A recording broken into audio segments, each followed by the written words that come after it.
میرے بھائیو یاد رکھنا یہ دنیا میں آپ کو ہمیشہ نہیں رہنا، ہمیں بھی ہمیشہ نہیں رہنا۔ اللہ اکبر۔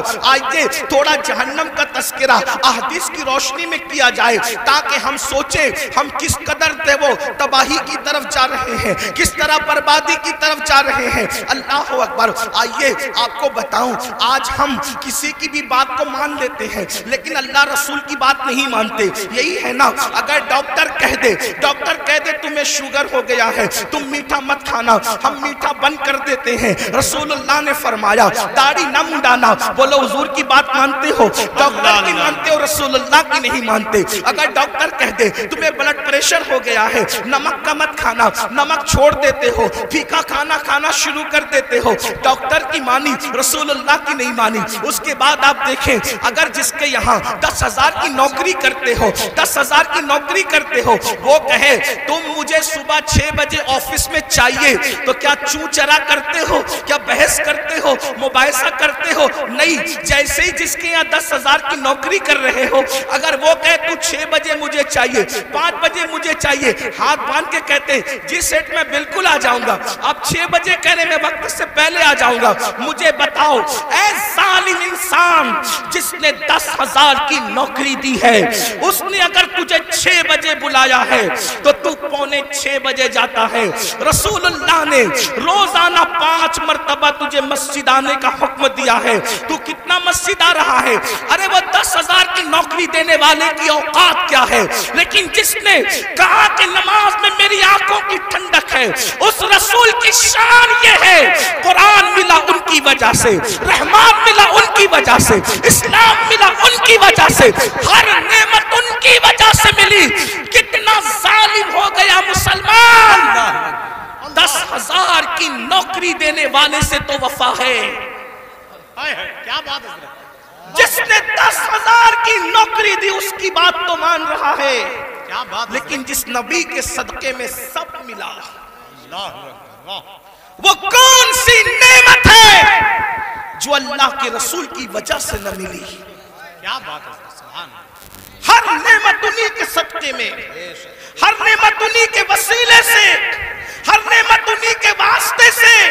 میرے امام فرماتے ہیں خلق کے حاکم ہو تم، رزق کے قاسم ہو تم سے ملا جو ملا، تم پہ کروڑوں درود، تم ہو جواد و کریم، تم ہو رؤوف الرحیم، بھیک ہو داتا عطا، تم پہ کروڑوں درود۔ اپنا مسئلہ کیا ہے؟ ہم سب کی بات مان رہے ہیں، رب کی نہیں مان رہے ہیں، رب کے رسول کی بات نہیں مان رہے ہیں، سب کے فرما بردار ہیں، اللہ رسول کے فرما بردار نہیں ہے۔ اب اس کا انجام کیا ہے؟ تھوڑی دیر ایک حدیث سن لے جو صحیح کے اندر موجود ہے، صحیح ستہ میں ایک حدیث آئی ہے، اس کو دل کے کانوں سے سن لیں۔ اگر اپنا بھلا چاہتے ہو، یاد رکھنا اتنا یقین ہے کہ مرنا ہے، اتنا یقین ہے موت آنی ہے، اتنا یقین ہے اللہ کو منہ دکھانا ہے، اتنا یقین ہے اللہ کی عدالت میں کھڑے ہونا ہے، تو سن لو میری قوم کے جوانوں، تم چاہو تو ماحول بدل سکتا ہے، تم چاہو تو انقلاب آ سکتا ہے، تم چاہو تو تبدیلی آ سکتی ہے۔ اللہ اللہ اکبر۔ آپ اتنے شوق سے سننے کے لیے علماء کو آتے ہو، میرے قوم کے جوانوں تم ہماری قوم کا سرمایہ ہے، جتنی شوق سے سنتے ہو اگر اتنے ہی شوق سے بدل بھی جاؤ، اتنے ہی شوق سے عمل بھی کر لو، پوری دنیا میں انقلاب آئے گا۔ صرف ہندوستان کا جوان پورے ملک کے انقلاب کے لیے کافی ہے، اور پورا ملک نہیں بلکہ پوری دنیا کے انقلاب کے لیے کافی ہے۔ میرے آقا علیہ السلام کے پیارے دیوانوں، آؤ اگر اپنے آپ سے پیار ہے، اپنے آپ سے محبت ہے، اپنے آپ سے الفت ہے، تو ذرا دھیان سے اپنے نبی کا فرمان سنو، اپنے سچے نبی کا فرمان سنو، اپنے رب کا فرمان سنو۔ اللہ اکبر۔ یہ جو مضمون میں بیان کر رہا ہوں یہ قرآن مقدس کی آیت مبارکہ میں بھی ہے اور حدیث میں بھی ہے، قرآن حدیث دونوں میں اس کا تذکرہ ہے جو مفہوم پیش کر رہا ہوں۔ اللہ اکبر۔ میرے اور آپ کے آقا خاتم النبیین، قائد المرسلین، سید العالمین محمد الرسول اللہ صلی اللہ علیہ وآلہ وسلم فرماتے ہیں کہ کچھ لوگ ایسے ہوں گے کچھ لوگ ایسے ہوں گے جن کے چہرے پر جہنم کی آگ برسائی جائے گی. سننے سے زیادہ سمجھنے کی کوشش کریں. کیا بات ہے حضرت, واہ. چہرے پر جہنم کی آگ کی برسات ہوگی. جہنم کی آگ برسے گی چہرے پر. تھوڑی دیر سوچو, غور کرو.